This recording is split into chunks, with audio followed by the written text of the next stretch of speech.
Welcome to the SchiffGold Friday Gold Wrap, your overview of this week's precious metals news. It's Friday, August 28th. I'm your host, Mike Maharrey. Thanks for tuning in.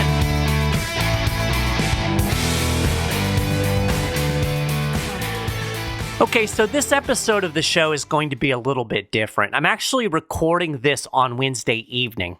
I'm going to be traveling on Friday, so basically I had a choice of don't do anything or pre-record something. So I thought I would try to put together some big picture perspective on what's going on in the economy. Now, I've touched on a lot of this in the past in bits and pieces, but I want to do my best to give a succinct overview of what we're seeing that dates back a little further than the arrival of COVID-19.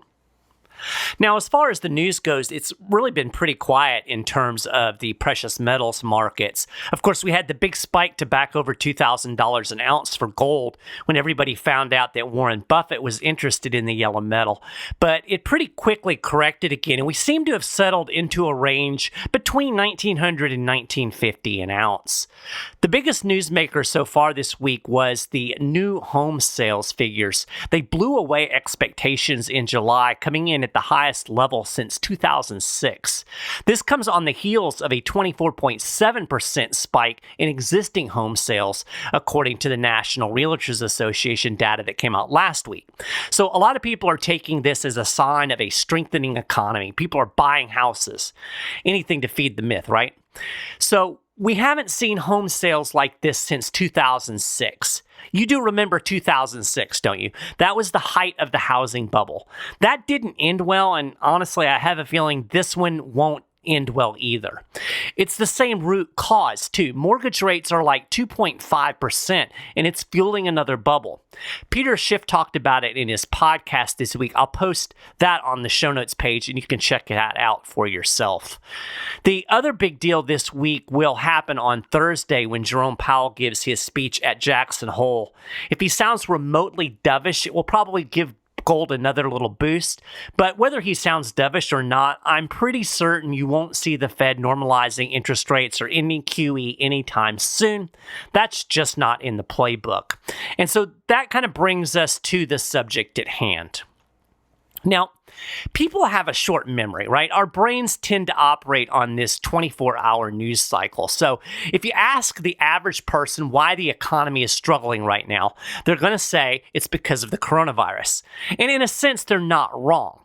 Well, I mean, it's not really the virus. It's the government response to the virus, right? But regardless, it has accelerated a meltdown, but it is a meltdown that was already underway. And virtually nobody seems to realize that. That's why I think it's important to trace the timeline of all of this so you can actually see how the government and the Fed have created this boom-bust cycle and understand that we were hurtling toward bust before the pandemic. Now, we're just hurtling toward bust even faster because the very things that the Fed has done in response to the government shutdown of the economy are the exact policies that got us into this mess in the first place and have in fact exacerbated a mess for decades.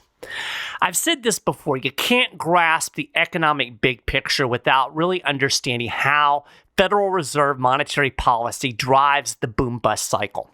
I mean, the effects of all other government policies work within the Fed's monetary framework, right? Money printing and interest rate manipulations fuel booms, and the inevitable attempt to return to normalcy precipitates busts.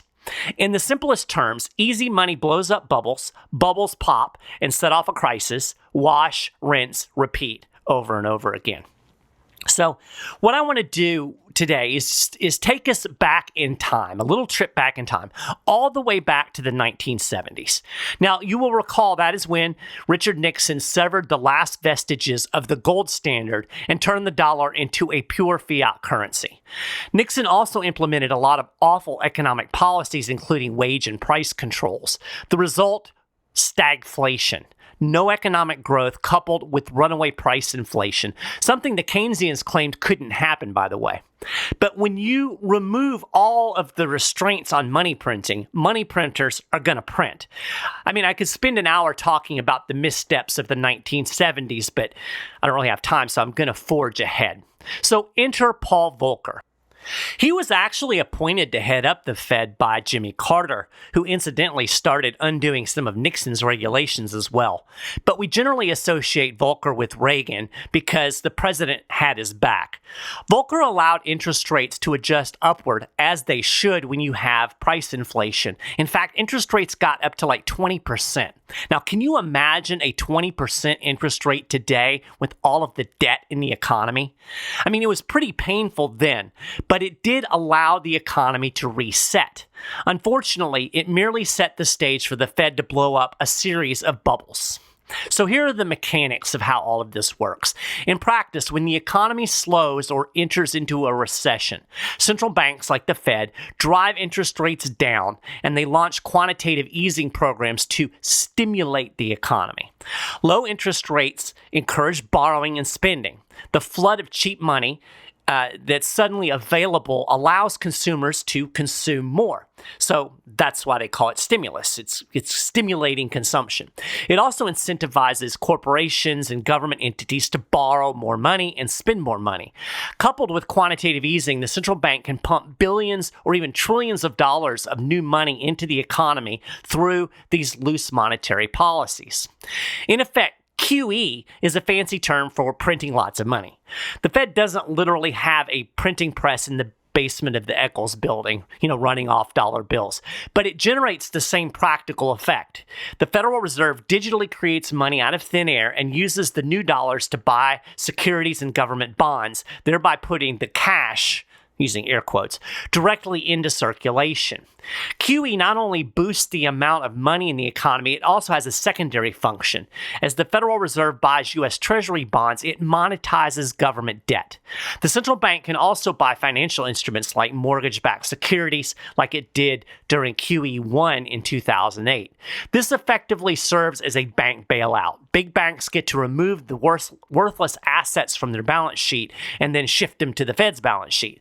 Theoretically, this makes the banks more solvent and encourages them to lend more money, and that helps ease the credit crunch that occurs when banks become financially shaky.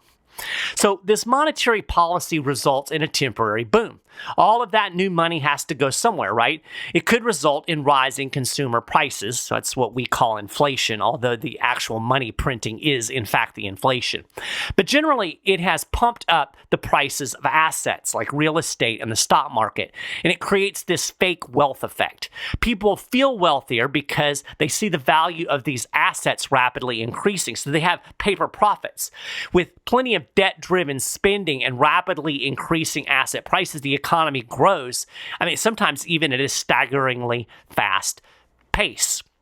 And it's interesting, too, because as these assets appreciate in value, they become collateral for even more loans and, create an even bigger balloon of debt.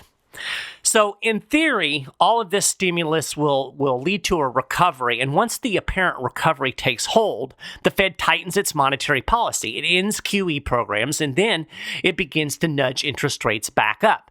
When the recovery appears to be in full swing, the central bank may even shift to quantitative tightening, so shrinking its balance sheet and sucking cash out of the economy.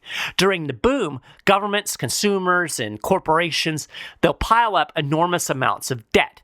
Rising interest rates increases the cost of servicing all of that debt, and they also discourage new borrowing, so the easy money dries up. This speeds up the onset of the next recession, and then the cycle repeats itself. So let's go back and look at how all of this kind of played out. In October 1987, the stock market crashed. You might remember that. It's known as Black Monday. The following year, inflation rose above 5%, and that prompted then Fed Chairman Alan Greenspan to raise interest rates to a peak of 9.75% in late '88. This led to a mild recession in the early 1990s, so Greenspan pushed rates down to a low of 3% late in August 1992. Then he slowly began to nudge rates upward in '94, but the Fed never got rates anywhere near the pre-recession level of 9.75. With the economy plugging along, rates peaked at 6% in February of '95, and from there, Greenspan held rates in that 5% range all the way through 2001. As the New York Times put it, Greenspan makes a winning bet in the mid-1990s, resisting pressure to raise rates as unemployment declines. He argues that increased productivity, including the fruits of the computer revolution, have increased the pace of sustainable growth. So in December 1996, the dot-com bubble was in full swing. Greenspan actually warned of irrational exuberance in the markets, even as he fed the irrational exuberance with artificially low, at least for the time, interest rates. And then the dot-com bubble popped in the spring of 2001. So what was the response? Greenspan slashed rates, eventually dropping them all the way to 1% in June of 2003. And this set the stage for the 2008 financial crisis. The Fed began nudging rate higher in the summer of 2004, and by February of 2005, we were already seeing ripples of trouble in the overinflated housing market. But the Federal Reserve continued nudging rates up. Of course, mortgage rates moved up along with the federal funds rate. More homeowners began to default. In late 2007, the bottom completely fell out, and in 2008, the entire system imploded, kicking off the Great Recession. So by December 2008, the interest rates was at zero, and it stayed there until 2015. The Fed really didn't try to tighten in earnest until 2018. We had 4 rate hikes in 2018, and the Fed even started to shrink its balance sheet that year. Remember that? In fact, balance sheet reduction was on autopilot, and that's when the stock market tanked in December of 2018. Peter Schiff was on Fox Business right before the Fed meeting in December of 2018, and he predicted it would be the last rate hike and the next move would be a rate cut. And he nailed it. The Fed cut rates 3 times in 2019 and even restarted quantitative easing, although they refused to call it quantitative easing. And that brings us to the pandemic. You see, we were at the end of the cycle before the coronavirus. We were at the edge of the collapse. The air was already leaking out of the bubble, and the Fed was desperately trying to keep the air in. The central bank had already pivoted back to extraordinary monetary policy. Powell and company just doubled down when the pandemic hit. But it's the same plays out of the same playbook, and it's going to yield the exact same result. With QE infinity that we have now, the Fed stopped the bleeding, at least for the time being. We have record levels in the NASDAQ and the S&P 500. The housing market is booming, but it is doomed to collapse. It was doomed to collapse before coronavirus, just like it was doomed to collapse in 1999 and in 2007, except now everything is magnitudes bigger. The debt is bigger. The bubbles are bigger, and that means the collapse is going to be bigger. This is why I'm so confident when I say we're not about to have a quick recovery from the coronavirus. Even if we just erased coronavirus from existence, the recovery would just be back to the leaky bubbles we had at the beginning of the year, except it would be even more bubbly with trillions more in debt. More on the Fed balance sheet. Everything has been increased by magnitudes of trillions thanks to the response to the coronavirus. The coronavirus cure was the same thing that made the economy sick in the first place. So as I say pretty much every episode, you need to get ready. You need to get ready for the crash that has been inevitable ever since 2008. A SchiffGold precious metal specialist can help you do just that. I recommend just call them, 1-888-GOLD-160, or you can just shoot them an email at info@SchiffGold.com. Those guys can help you out. They can tell you more details about what's going on today and how to prepare for it. So that is a gold wrap for this week. I hope you enjoyed this little special episode. You can get more details on all of the stories of the week and more, and keep up with the latest precious metals news and analysis throughout the week at SchiffGold.com/news. If you haven't done it already, you can subscribe to the Friday Gold Wrap over at iTunes, on Stitcher, on Google Play, or, of course, on the SchiffGold YouTube channel. You'll find links to all that stuff on the show notes page. I appreciate you listening to the show, and I hope you have a great weekend, and I'll talk to you next time.